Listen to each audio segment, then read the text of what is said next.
All right. Good evening from here.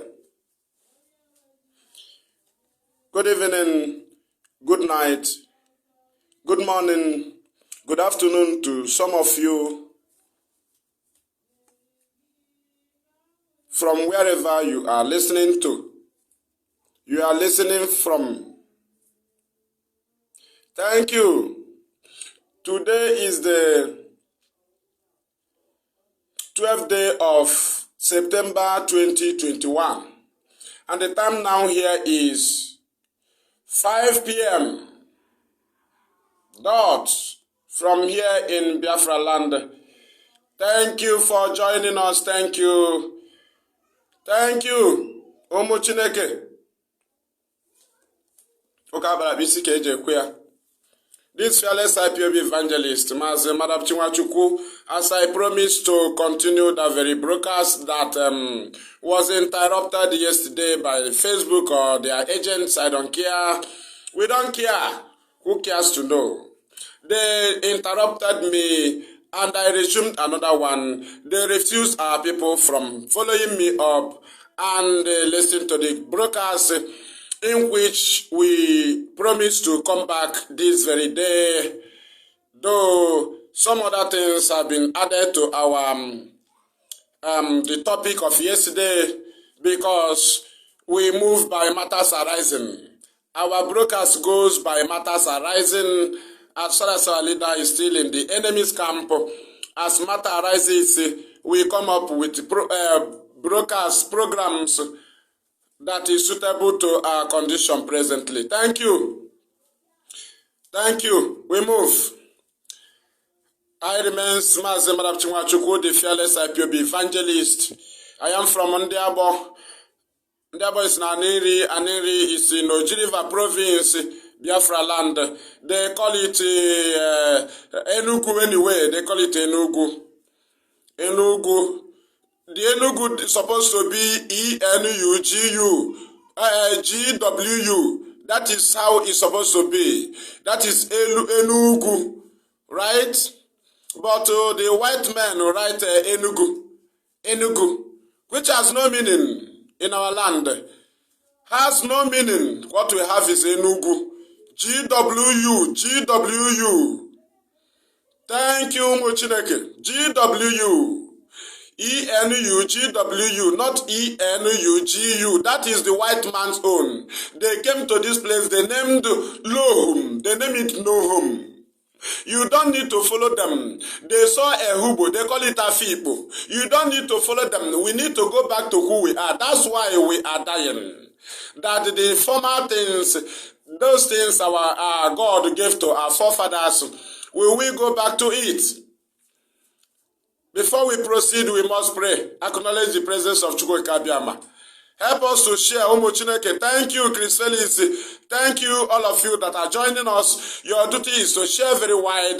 Don't be stingy in sharing. Don't be stingy in sharing. Chetakwa na onye nwe aka nnabe. Inwe aka mbe. Ịmana aka mbe a na-emepe, right? Inwe aka mbe. Then Chineke nye ka aka ọbọgọ. If you have the hand of tortoise, then God will give you, what do they call it in English? That now. Somebody should tell me the English name here. Please. Omo Chineke. Igwe Chukwu, thank you for joining us. Inwe aka nnabe. Then Chukwu Abịama will give you aka ọbọgụ. Ịma na aka mbe wee ebe a na-akwụkwụchi, right? But aka ọbọgụ na asapa onwe ihe na-anọta na ya. Ihe daị na ya ọdapụ. We move. Thank you, Zudo Chukwu Abịama. You are our God. You have been protecting this very place, this very land. Since 1970, they thought they have conquered here after the genocide. But you maintained this place to be our own.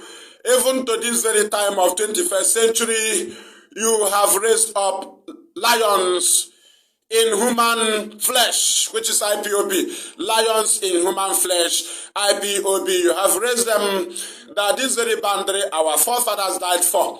Our children, the children die for. Our mothers die through genocide, the blockade, the land and the sea blockade, we died. Your mercy, because of that very process, is why we came. That is why we came. That is why you brought us. That very boundary they fought for. That very boundary of Biafra. That very boundary. Ojukwu Gratue flag. Na River Benue. That this very time, IPOB will restore Biafra in its fullness. And Biafra's sovereignty is unnegotiable. This very time under IPOB. Help us to restore Biafra. Help us, Chukwu Abiyama, we have no power. When Jesus came to Jerusalem, they asked him to tell his followers to shut up. And he told them, if you ask these people to shut up, God will raise stones and they will begin to make noise and worship him. Today they have shut up our politicians and you have raised the stones, which is IPOB, to make noise that disturbs the enemy. And that is why we always consult you, because every of our movement comes from thee. You have programs all our journeys, those we know and those we don't know. You have programmed them. Come and see us through FreeMaziNnamdiKanu. Help us, Chukwu Abiyama. Destroy our enemies. They have come. We have no weapons, but they have weapons. We have no money, but they have our oil. They occupy our oil. They made case against us with our oil, but in the end, you will destroy them. Because this very place is the land of Biafra. No man, born of woman, not even anybody God send. And we know you cannot send anybody to You can't send anybody to occupy this land. Not anybody you send can occupy here. Instead, we die with that person. We know you gave it to our forefathers. You cannot send anybody to occupy this very land. This very sacred land. Aba is a holy land. Enugu is a holy land. Arochukwu is a holy land. Owenkeri is a holy land. You understand this? Chineke mere mebere. Help us that this very place will come in fullness of it, and those that have it, which is Biafrans, will occupy it and have control of it. That has been our prayer, and that has been why we are dying. Help us, Chukwu Abiyama, that in the end, only will be glorified. In Chukwu Abiyama's name, we have prayed. Ise, Umu Chineke. Thank you. Thank you, Umu Chineke. Your duty is to share. We will never relent, as our leader told us, to continue that consistency is the key. And since we acknowledge such, we have been victoriously in every of our proceedings, because Chukwu Abiyama presides over every of our proceedings. There is no failures on our way. We are successful in every of our movement. It is unseen to everybody. Most of our success have been hidden, because if it is made open, some people will take glory, and that is why Chukwu Abiyama hidden them, that only him will take glory. Thank you, Omo Chineke. Before we proceed, enwere some things onwere ihe m dere na my profile mgbe m posturu concerning this very program. I etinye m here so that I can draw our mind back to who we are, Maka mmadụ ga na-agwa gị na ihe ga-adị mma, na onwe ihe ga-adị mma onda nwa boy, right? So ị na-akọwara m na nwa boy nwere mgbe ọ ga-anọgide ihe dịrị ya na mma, then your control wee zi ọga. Ihe na-akọ remaining in Nigeria. So ị na-akọwa na otu ewere Biafrans as ohu here in Nigeria. Ị na-akọwa na o nwere mgbe ohu ga-anọgide ya uze ya nwa ụlọ, ya uze ya nweze kingdom. Ihe na-achọ ime ka mmata ọhaneze. It's impossible. That is why we must go home. That's why we must go home. Ndị ụjọ na-atụ ha si na ha achọghị iwe ọga. Ndị ụjọ na-atụ, ndị ụjọ ọga na-atụ na ya achọghị iwe ọga, na ya achọkwa problem. Na ya nwewuru ọga na anyị ga na-egbuchi onwe anyị, na Biafra abịa na anyị na-etiri onwe anyị ga na-egbuchi onwe anyị. Onye awa onye ara, mad idiot. So ị na-akọwa na mmadụ iwu ọga na iwuru ọga na ị ga-ata ahụ, arụ na-agba gị. Ịma na onye mere firi ọfụ na-ata ahụ. Ịma na imechaga ahụ ọga stand ya. So because of problems, because na again mmadụ ka na-eme agụ ihe gbasara shop gị because na ndị mmadụ ga-esi n'azụ gaa ka ha kwụ ụgwọ shop gị ọkụ ya. That is why iji si na ịchọghị ewu ọga na ịchọghị nsogbu, because na enwe burial na village na a ga-ezi gị ozi ga atụ ụtụ burial. That is why isi chi na ịchọghị iwu ọga ọkụ ya, because na enwe ụtụ ọbụla ekere na ị ga-eso atụ ga-esi na ịchọghị iwu ọga. Don't worry, anyị chọrọ iwu ọga because na ọga ha anyị na-asa afụ na akwụkwọ ụgwọ ihe ndị a anyị na-agba ọsọ na ị ga-akwụ. Ọ na-akwụ ya gị nọkwara ndị anyị na-eriju afọ ya na-eme ọfụma. O nweghị karịa iwu ọga. Ọga lọta ebe 10 ya ọjụọ nwa bụ ya lọtara ebe 7 ajụ pịa ya ịtarị, bet ya nwa lọtara ebe 10 abalị, nwa bụ ya lọtara ebe 7 mgbede. That is why you must know na onweghị karịa freedom.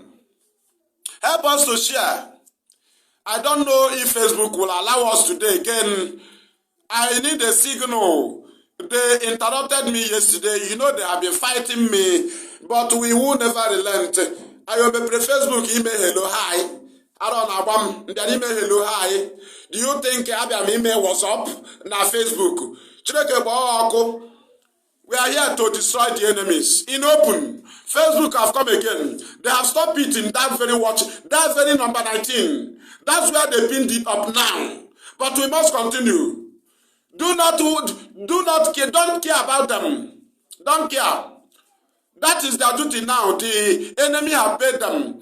After my coverage yesterday on the situation in Aba, I was in Aba yesterday, on the situation, they are now trying this very account, but we must proceed. Eager to that very program, please help us to share. We don't want to enjoy it. In couple of go. We don't want to enjoy it alone. Thank you. That now far back as a people here. Now, ndị nna nna anyị na-alụ ụmụ nwaanyị atọ, na-alụ anọ, na-alụ ise, na-alụ isii, na-alụ asaa, 7, na-alụ 8, asatọ, na-alụ 9, na-alụ 10, na-alụ ụmụ nwaanyị 11, na-alụ 12, na-alụ 13, na-alụ 14. Mmụọ ọtụtụ ụmụ nwaanyị ha niile na-aga amụcha ụmụ. I've not come to our topic. I am address that very write up on the notice about this very program. Right? So after ha mụtara ihe a niile, ọtụtụ ụmụ nwaanyị a niile ha lụrụ, ụmụ nwaanyị ha niile ga-amụcha ụmụ. Understand why we need freedom. They have stopped it on 19. Oh. Somebody should tell me how many people watching from where you are. They have pinned it down on 19. Right? 19 watching. But we move. I know many of us are there. So now, ihe aka ha mekwuru yesterday. Facebook. Chineke mere m ebere. Ha chọrọ ka anyị hapụ ebe a ka Fulani were ya. Impossible. Chineke ekwekwala. Anyị niile anwụ ọnụnụ mmadụ niile anwụọ here. Fulani were ebe a. Right? Mbana, it's impossible. Unacceptable by IPOB. You can do it in the Benue, you can do it in the north, you can do it anywhere. You can't do it in Biafra land. Impossible. We repeat it. Impossible. Thank you. After ndị nna anyị nlụchara ụmụ nwaanyị niile ha ga-alụ, ụmụ nwaanyị a niile ga-amụcha ụmụ. Facebook, no the serious. Ụmụ nwaanyị a niile ga-amụcha ụmụ. My network is very, very complete here. Stable. Not network is Facebook. They refuse people from joining me. Many people are complaining. They don't allow people to follow my program because do I come to pet you? I pet trying before Anyabia. No. Direct I pet Gani. We move. So now, after Mwanya niile ndị alụrụ mmụchara ụmụ, ha ga-azụ ha. Onwe shop na Alaba, onwe shop na Onitsha main market, onwe shop na Ariaria, onwe shop na ndị nna nna anyị, onwe shop na Ogbete, Enugu, onwe shop any place. Ihe ọ na-akọwa ọrụ ugbo. But ọ ga-azụcha ụmụ ya niile a. Ụmụ ya niile a, nwaanyị ya 12 ụmụrụ. Ụmụ nwaanyị ya 10 ụmụrụ. Ọ ga-azụ ha niile ga-eri ihe. Ọ ga-alụchakwara ụmụ nwaanyị ya ụlọ 1-1. ọ ga-alụrụ ụmụ nwaanyị ụlọ 1111 complete. Onye ọbụla na-eriju afọ. Eruzi ugbu a ha bịara mebie obodo anyị. Gwazi anyị bewe ekpere miracle. Chineke ga-agọzi ị ga-enwe miracle. A sịrị anyị mụwazie, a gọziri anyị ụmụ nwaanyị ole anyị ga-alụ. Gị lụọ ofu onye, anyị emekwa accept na ị ga-alụ ofu. Achọ Baịbụl ebe a ga-ekwu oturu gị. Right? But ha kanselụkwa nke Solomon mechara nke ya confirm mụọ before. Bịa na-agwa gị na ọba uru. Okekweghị ego ya ahụ okekweghị ya. Solomon ekekwaghị ego ahụ.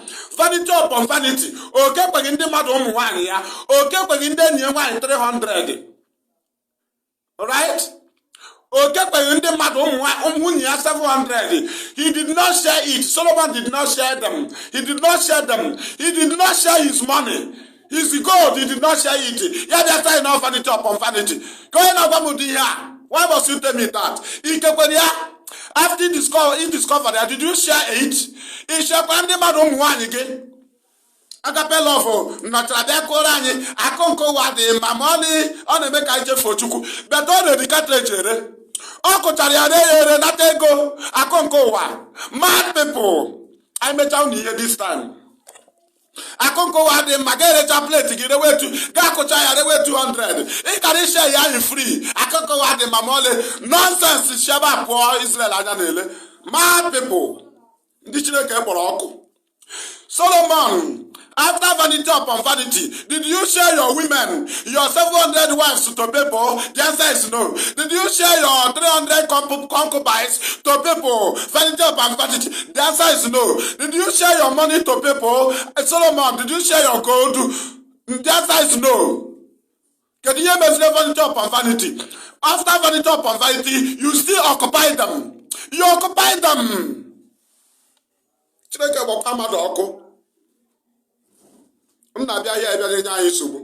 We move. We don't care my Facebook move. We are live here, broadcasting from Biafra land.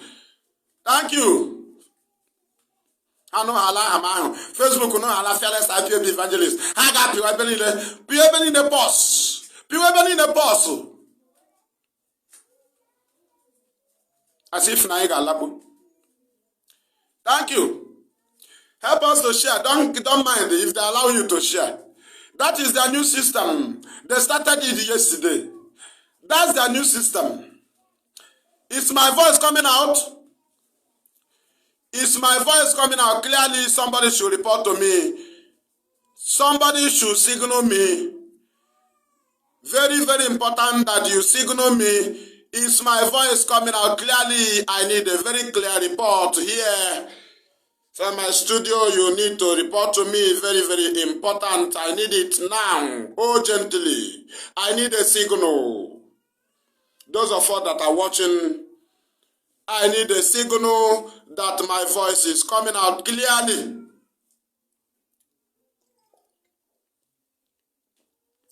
Okay, let us move. Let us move. Now, after ndị nna nna anyị zụchara ndị a niile ụmụ niile ha mụrụ nyecha ha nri nyejuo ha afọ abịazie nye anyị ọda ole anyị ga-alụ ugbu a na anyị ga-alụ ofu from there ha gwazi anyị na ị ga-amụ ofu ọyịmụ abụọ ọyịmụ atọ otu ị ga-azụnwu ịma na abụọ na atọ na anasị gị mgbe otu ị ga-azụnwu ịma na ị ga-enyejuwu ha afọ easily ịma na inye ha nri rere ahụ betu ndị nna nna anyị mụrụ 30 something 40 something with ọrụ ugbo ha na-enyecha ha nri but for you to feed the 2 children that they ask you to give birth to, and just ụmụ abụọ ị ga-azụ abụọ inyejuru ha afọ but ndị nna nna anyị lụrụ nwaanyị 12 ụmụ ha niile ha nyejuru ha afọ. Jụọ onwe gị ajụjụ were ire gị gwa eze gị ọnụ. Ị mụrụ abụọ ugbu a ya enwe atọ agwara gị nna gị meta family planning ndị nna nna ya ọmanye family planning aga mebi afọ nwaanyị Chineke kpọọ onye ọcha ọkụ. Mad people, a na-egbu anyị life astọpụ anyị ịmụ ụmụ, a na-egbu anyị agwa anyị ụmụ ole anyị ga-amụ, agwa ndị amị nọkwa na-egbu anyị, polisi nọ na-egbu anyị, stil agwa anyị ụmụ ole anyị ga-amụ, agwa anyị ụmụ ole anyị ga-amụ ka ya bụ izu ezu, agwa anyị ma anyị mụziri ụmụ. Ndị mụrụ amụ asị gị nọ maka ekọnọmi na ihe siri ike, ndị mụrụ amụ 4 na 5 na 3 asị gị mụọ, inyenwuru ha nri izili. Onye amamihe, did you feed them very well? Ịma ihe siri ike, bet mgbe ahụ ndị mụrụ 24, 34, 40, 50 ha na-asụcha ụmụ ha. Jụọ onwe gị ajụ, why are you suffering now? Why are you suffering? Ọsọ gị mụọ 1, inye ha nri adịghị izi, ịzụ ha na skuul adịghị izi.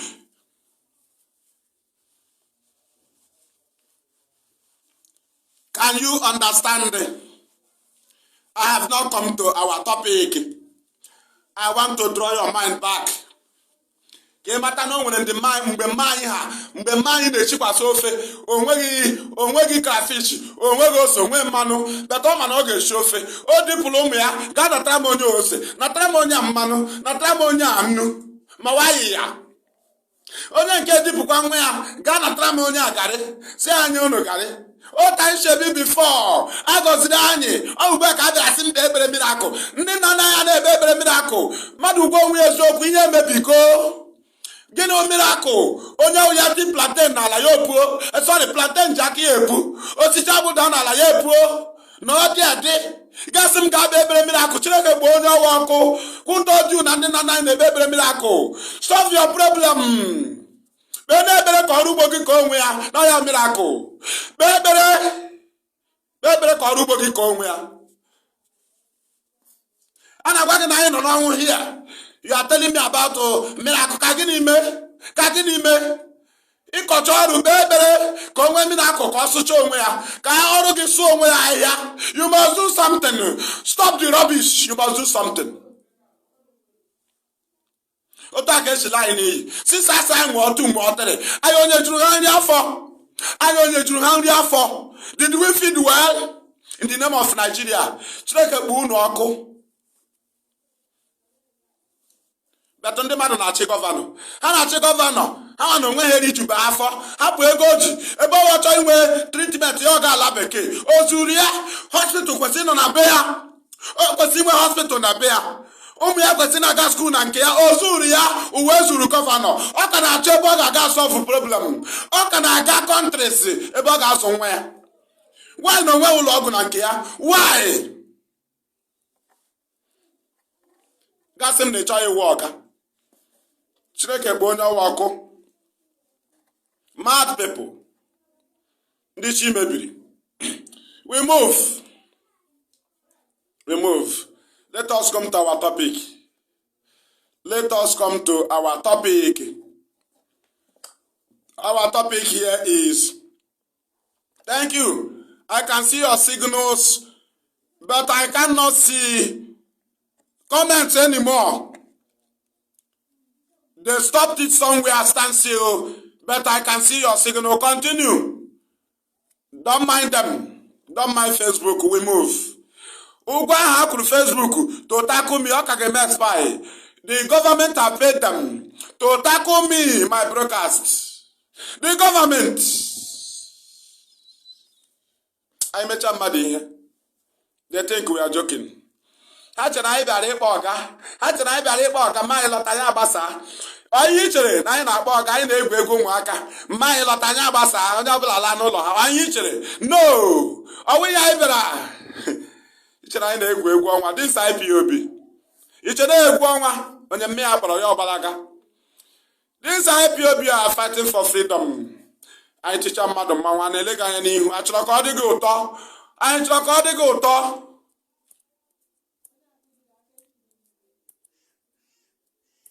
Topic there is Afarukwu, Isiala Ngwa, stroke, Umuahia Expressway massacre, 14 September 2017 by Nigerian Army. Right? The operation was titled Python Dance 2. And mind you that before 2 was counted, that 1 have also been counted. 1 have already been counted before the mentioning of 2, for your information. Python dance 2. We will analyze to our people why we are hitting this very point is because we will sit at home 14th of September. It is an annual event. It is an annual event till eternity. Till eternity. There is no way we can forget that very day. There is no way, because it was a conspiracy by those who call themselves elite from our own land. Betrayers. Betrayers. Ndị Igbo and start is governors. Ogadri Anamba, those that was in position then, where Rocha Sokoto of Imo. Okay, Zibas of Fabia, Devumai of Ebony, Ifanyuguanyo of Enugu, Williobia of Anambra. All of them conspired together and sent the army to counter the request of our leader through violence and massacre of our people, instead of hearkening to the voice and demand of the people and do it, which our leader have placed on their table 2017, as he was conditionally released on high bail, high conditional bail, 2017. After all of the demand, after his meeting with them, if you doubt us, go to Evangelist Nwachukwu. He's still alive, though Ekweme is dead. Those 2 honorable men are the witnesses, right? They are the witnesses. Abaribe is also alive. They are the witnesses of the hypocrisy of these very governors and Ndị Igbo and politicians of from the Biafra land, what they call the 5 East that I have just mentioned, 5 states I have just mentioned, mostly from there. Thank you. Ndahundekwen Subrono, Habankata Bonami. Gịnị ka Ipob esi enya? Gịnị ka director si enya? Arụọra in federal road niile. Eme ka seaport Igweọcha dị true. Ka container ka ship na ala ya. Eme ka Calabar seaport dị true. Director yokwara ha, si ha, mee ka Owerri were international airport. Make Enugu were international airport. Make Igweọcha were international airport. Make Calabar international airport. Otu akụnụ si mecha steeti niile nọ n'Ugwu Awụsa international airport. Anyị chọrọ ịlọ ka anyị lọ n'obodo anyị direct ka ọ hapụ iwu ịbịa ga lọ na Lagos. Si ndị take were risk lọtawa ebe a. Mepere anyị seaport ebe a. Container anyị lọ ya ọlọ n'Igweọcha port. Ma ọ ya ọlọ na Calabar instead of ịlọ na Lagos. Ihe eji ebelu ngwa ahịa now, ugbu a now, ya ihe container eji trailer eji ebuleta container from Igweọcha Port Harcourt now. Yes, Igweọcha port. Ihe eji 500,000 ka trailer nji ebulata gị container to Aba. Ihe o ji ebulata gị container to Ọnịcha, ọ ga-ana 400, 350, because ọ ga-agba azụ ochi Igweọcha gba, ọ ga-agba azụ. But ọ bụrụ Aba, from Igweọcha to Aba dị closer, and from Igweọcha to Ọnịcha. But from Igweọcha to Aba, trailer ga na 500,000 before bulatara gị container. Duto gị na ụzọ adịghị mma, and those na demand of our leader, and ọwụ na ụzọ dị mma, ọ ga-awụ 200,000, and mgbe a nara onye bulatara ngwa ahịa na Aba 500,000. Ọkwa ịma na ọ ga-apị ya na calculator, adị ya n'elu ngwa ahịa. Ọkwa ndị mmadụ nọ na Aba ga-emefu ego ahụ. Ọkwa ya. Now, and let me explain why they invited the army to kill us. Why they invited the army to kill us, wipe us away from the face of the planet Earth, which is impossible. Iye container, iye trailer, Jeblata container from Lagos now is 1.5 million. 1.5. Onye trailer ji ebulata container from Lagos. Ị na-akọwa na onye zụọ ngwa ahịa si Lagos bulata ya Aba na ọ ga-adị bulata ya ala Igbo. Ị na-akọwa na ọ ga-adị 1.5 million na n'elu ngwa ahịa. Ọ ya mere m lecha ndị gọvanọ m ha sị m na ha gwara akwa nsọ anyị kọmọn shebe pụọ n'iwe onye ara na kapịnta kụrụ isi gị kọmọn shebe pụọ ndị ara nwụrụ anwụ. I don't know listening to me. They are listening to live broadcast. Chineke kpọọ ha ọkụ agwa ha na m dị ndụ. Olee otu si gwa m na mmadụ isi gị na ọ dị church something like this and ihe mere ya dị mma na ọ chọrọ ịnọ n'ụlọ gị si ya na ọ na-eme affect economy of South East but isi na Lagos bulata container with 1.5 million naira onye alọta ya adịa na ngwa ahịa ọ naghị eme affect economy of the East ọkwa ya ndị ara nwụrụ anwụ. Chineke gbuo unu ọkụ. Anyị ga-akọ ọtụtụ isi unu ti unu n'aka unu ebulie unu ga-adị ndụ buru isi unu n'aka. So ị na-akọwa na onye gbara plenu landị ya na Lagos mechaa gba plenu ọzọzi lokal o ji lọta Enugu ị na-akọwa na ego ya adịbeghị. Ọ ka gị mma na ọ gbara direct Enugu ọ the same price ọ kwụrụ ihe ọ mere ọ kwụrụ ụgwọ Naijiria beta akwụsịra na Lagos ya gba flight ọzọ batawazie isi. Chineke gba ọgha ọkụ. Ị na-achị gọvanọ ị na-achị nne unu na nna unu. Ọ bụ ya ka unu ji sabịa gwa ahịhịa na anyị si mba na anyị achọghị ndụ na achọrọ ka anyị wepụtara nwaanyị ka egbuo anyị ka ndị anyị nwee ike ede. Ọ bụ ya ka unu ji duta m ebe a. Anyị soro na ndị a chọrọ igbu ndị wepụtara nwaanyị ka egbuo nwaanyị ka egbuo anyị chere anyị chọrọ ndụ. Oke ka ndị ndụ ka Fulani bịa repuo our mother repuo our daughters. Ọ bụ ya ka Fulani bịa repuo ụmụ nwaanyị ndị dị 70 years 80 years ebe ọ gara ife ahịa n'ọrụ ya o repụta ya egbuo ya den o gịsị mmechi ọnụ ka ihe dị mma ka hapụ igbu m. Chineke kpọọ ọkụ agwa gị na achọrọ m ndụ. So ị chọrọ famili n'ọnụ ụlọ n'ala ụta anyị na ebe a famili bịa ha n'ọnụ ụlọ ha ga-enwe ihe ha na-eri. Ọkwa ya enweghị ihe ha na-eri gị nwa wụrụ gọvanọ nọrọ den gị chọọ ka mmechi ọnụ bikos na m gara nweta ihe m na-eri. What about ndị na-enweghị ihe ha na-eri? So I should shut up. Ọkwa ya Chineke ga-akpọ unu ọkụ ndị ara nwụrụ anwụ.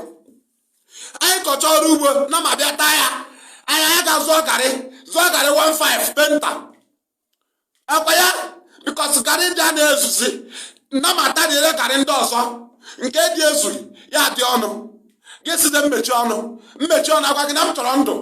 Ịmana m achọrọ m ndụ. Adam na nga 15 years now ụtọbara m etoola. Igbo m na onwe ihe igbutere. Chineke kpọọ ha ọkụ. Igbo m onwe ihe igbutere. Ị na-egbu m onye my daughter na-aga 15 years my son na 12 years then gị bịa sị ị na-egbu m. Igbo m onwe ihe igburu onye ka igburu. Igbo m den Biafra bịazie agazie na Google agaghị ahụzi m maka gịnị. Go to Google now type ya Fearless Ipob Evangelist ga ahụ m. Nwa m n'idiri fill form onwe nwa m n'idiri fill form onwe ma family member n'idiri fill form. Just go to Google and Google it ga ahụ m gasị igburu m. Ị na-egbu onye ọcha gwara gị na onye nwụrụ anwụọla beta ọ bịa sị na Peter Usent James Usent Matthew Usent. Ọkwa ya beta nna m wee bere arụsị beta onye ọcha Usent anyị ga-eme unu ihe ihe. Onye ọcha Usent beta nna m chọpụtara m nri m na-eri ọwụ Usent. Nna m chọpụtara m ahịhịa dị ndụ ahịhịa dị mma m ga-eji na-esi nri ọwụ Usent. Onye ọcha mere ọfụma n'obodo ya nsoro Jizọs ọya Usent beta ọ nwụọla. Mba na ala bekee onye nwụrụ anwụ ọ na ala anyị onye nwụrụ anwụọla beta ala bekee onye nwụrụ anwụ. Ị ka na-agba God of Abraham, Isaac and Jacob na Abraham aka dị ndụ ọ kwesị onye nwụrụ anwụọla. Chineke gbuo unu ọkụ ndị ara nwụrụ anwụ. Mgbọ nna m ga-asọwa aha arụsị beta mgbọ Peter Usent mad people. Anyị mechaa unu ihe oke nke onye ọcha na wo original nke anyị wụ Taiwan.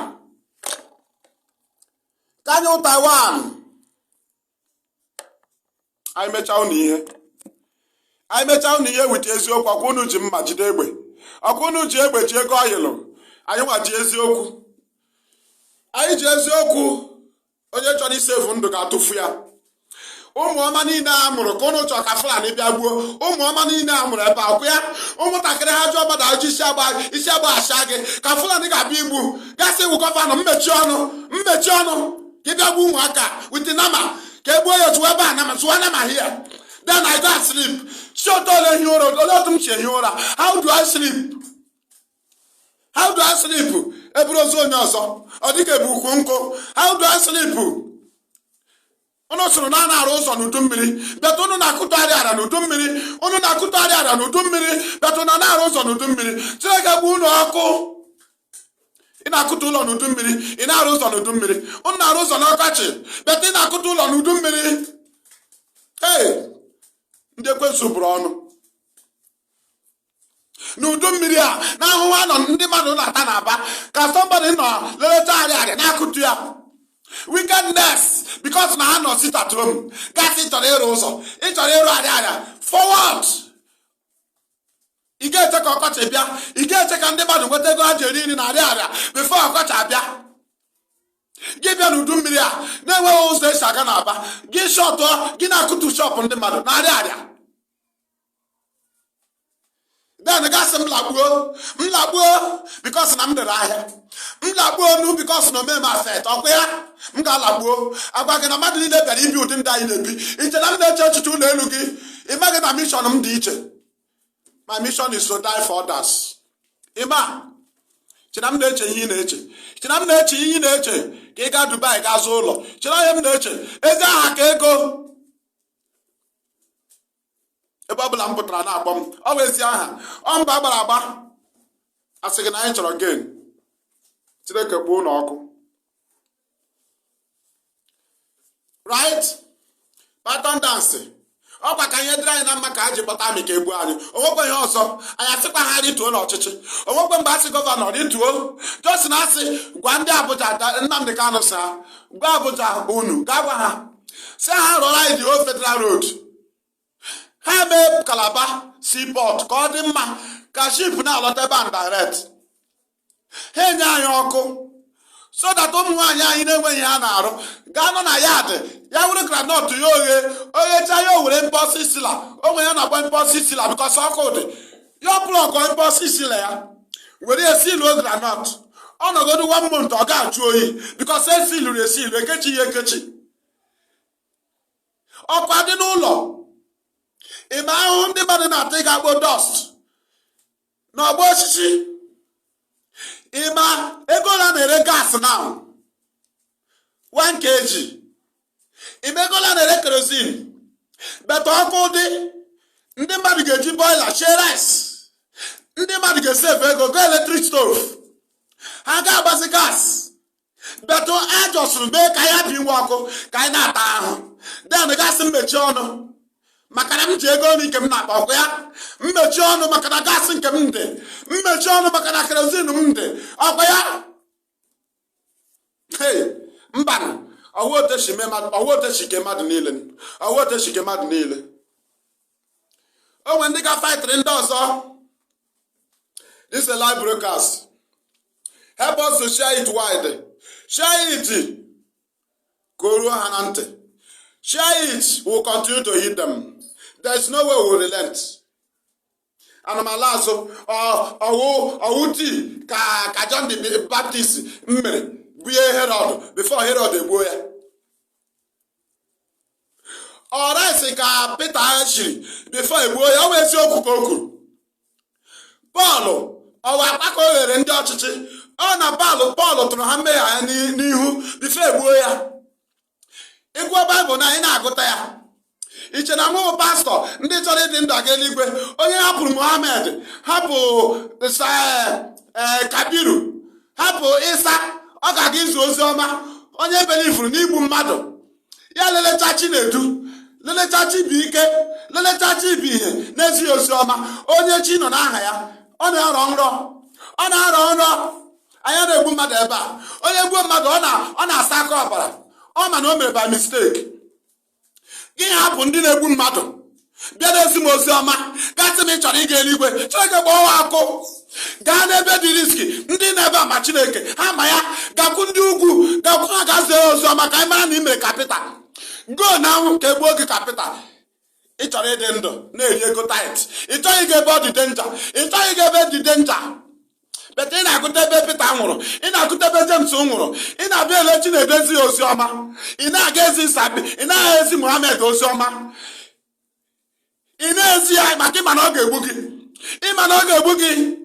Ị bịakwutere onye ma Chineke oredi bịara isi ozi ọma na-ebe ya anyị wetara gị ozi ọma. Ọ gaa na Hausa. Gaa na Hausa ga-azụ ozi ọma ka ị kọnvat ya mmadụ. Gaa kọnvat ya mmadụ. Owe onye mme ya zụtara na ya dị. Mme ya gwara ya tụrụ asị. Mpe ya gwara ya ezula ohi. Mpe ya gwara ya ewere ego ọga ya. Mpe ya gwara na Chineke ka ọ na-efe. Ọ dị awe a. Mpe ya gwara ya tụrụ asị. Ọ ya mere ezie ya ozi ma ọ gaghị. Ọ ga-alọta direct, ọ ga-echi n'azụ ụlọ alọ. Bikọs ọ ma ya mụnwa ka ị wetaziri ozi ọma. Ị gaghị agwa onye belivu na irepu nwaanyị. Ị gaghị agwa onye Hausa mbelivu na ọhụụ nwaanyị ya orepuo ya. Anyị ọ na-emere pin ihe. Ị na-abịa ezigbo ozi ọma. Ịbịa ezigbo ozi ọma ka ịgwa maka fornication. Ị naghị aga agwa ndị Hausa ndị na-erepu mmadụ. Mad people. Ndị ara nwụrụ anwụ. Anyị bịara ipet unu. Peta gị ka gị n'ime. Peta gị ka gị n'ime ka ihe na-emebi. Peta gị ka gị n'ime. Ọgụma nwe chọọchị Chineke nwe ya. Hapụ Chineke ka o gbuo anyị. Hapụ ya ka o gbuo anyị. Ọgị nwe ya. Ị na-eprotect ya. Ọgụma nwe ya. Ọkụ isi Chukwu nwe chọọchị. Hapụ na anyị nụ ka anyị mebie ya. Ka anyị mebie chọọchị Chineke. Ị na-eprotect ya. Ọkwa shọpụ gị. Ọkwa anyị na-eprotect ya. Ị chọghị ikwu eziokwu maka ịchọ ọsọ problem gọọmenti. Beto Peter kwuru eziokwu. Paul kwuru eziokwu. James kwuru eziokwu. Matthew kwuru eziokwu. John the Baptist kwuru eziokwu. John the Beloved kwuru eziokwu. Elijah kwuru eziokwu. Elisha kwuru eziokwu. Jeremiah kwuru eziokwu. Onye mere ji fight agha. Gịnị mere na fight gị? Because ị na-ekwu eziokwu, ị na-atụ asị. Ị na-abet ndị mmadụ bịa na chọọchị ka ọ bịakwa echi. Jizọs ọbịara betin. Ị na-abet ya ka ọ bịa echi. Mgbe ọ ga-alaghachi gị gwa ya na okwukwe ya adịghị na onwe okwukwe. Ọ ya mere onwe ya ego. Na omezu ebedi ya. Na omezu fasin. Ịtụrụ asị ga-azụ ike. Onwe mgbe ọ na-awụ mmiri chọrọ izo. Chineke agwa na anyị mmiri ndị ezi omume ka mmiri ajọ omume. Ọ na-ezo for mmadụ niile. Stop the rubbish ị na-akọ. The business of Chineke is to bless people. Ọ na-eme turn by turn. Emecha ọgwụrụ gị mmehie gị. Ị na-ahụ ndị ọjọọ nwere ego. Agwa gị na ga apọnichi ya. Ibe gasị na onye mee nke a wee ego. Sheba pụọ. Something a na-emebi. Fulani a na-egbu anyị. Na-emebi ọrụ ugbo anyị. Gaa na ọ na-asị mmadụ ya kwụọ taịtị. Ya nye ọfren. Ị ga-ekwu eziokwu. Ị ga-ekwu ihe Pita ha kwuru. Ị gaghị ekwu ya. Ị ga-ekwu ya. Ị chọrọ ọfren. Kọma sheba pụọ ịsọ ndị ara nwụrụ anwụ.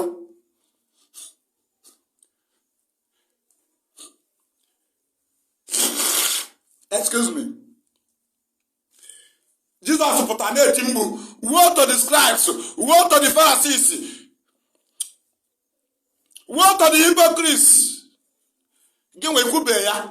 Ị nọ n'ime ụlọ ụka na m ga-atakwa n'oge nụ. Aga m ata gị. Ebe a kpọrọ Pita kpọọ James ọ kpọghị nwaanyị ya. Simeon sị ka ọ gagwa nwaanyị ebe ha na-aga. Asị ya mba na ị gaghị aga. Na onye ga-eso m ga-ahapụ nwaanyị ya na ụmụ ya. Beto gị nwa isi na akpọrọ gị nwunye gị ụzọ ma ọ mee. Ọkpara gị agala Bible school. Ọzọ Evangelist akpọrọ unu niile. Mgbe akpọrọ Pita akpọrọ nwaanyị ya. Mgbe akpọrọ James akpọrọ nwaanyị ya. Aga m atụ unu. Pichọ gị nọzi na chọọchị. Ọwụzi pichọ Jizọs. Aga m ata gị imepere shop. Aga m ata gị imepere shop. Imepere shop ọ ije protect ya.